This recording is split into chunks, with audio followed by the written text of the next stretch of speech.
A i dini që 75.000 ëngjëj ishin gati në aksion në një prej momenteve më intensive në Bibël. Kjo është historia e arrestimit të Jezusit dhe beso nuk është ashtu siç mendon ti. Imagjinoje këtë në fakt, është natën vonë në kopshtin e Gjetsemanit në Jeruzalem, pa pritur nga errësira, shfaqen ushtarë që vinë për të arrestuar Jezusin që ishte tradhtuar nga Juda. Dhe a di çfarë ndodh më pas?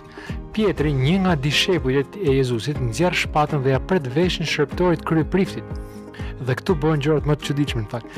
Në vend që ta lërë situatën të përshkallëzohet, Jezusi e ndalon Pietrin dhe i thot diçka kaq tronditse edhe aq e vështirë për ta kuptuar. Ai thotë: "A mendon ti vallë se unë nuk mund t'i lutem Atit tim që të ndërgoj më shumë se 12 legjone e ëngjësh?"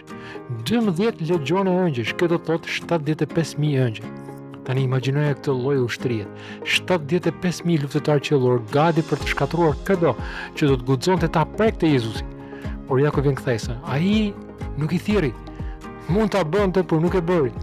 Në vend që të luftonte, Jezusi zgjodhi të dorëzohej duke e ditur se kjo do ta çonte drejt vdekjes.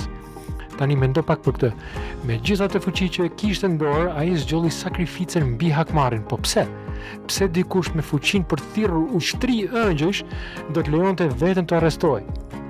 Sepse nuk kishte të bënte me shfaqjen e fuqisë, kishte të bënte me dashurinë.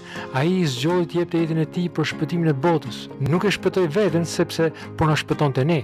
Dhe tani pyetja e vërtetë është kjo në fakt, nëse Jezusi zgjodhi sakrificën për shpëtimin tënd, si do e ndikonte kjo jetën tënde? Më shkruaj më poshtë. Zoti të bekoft.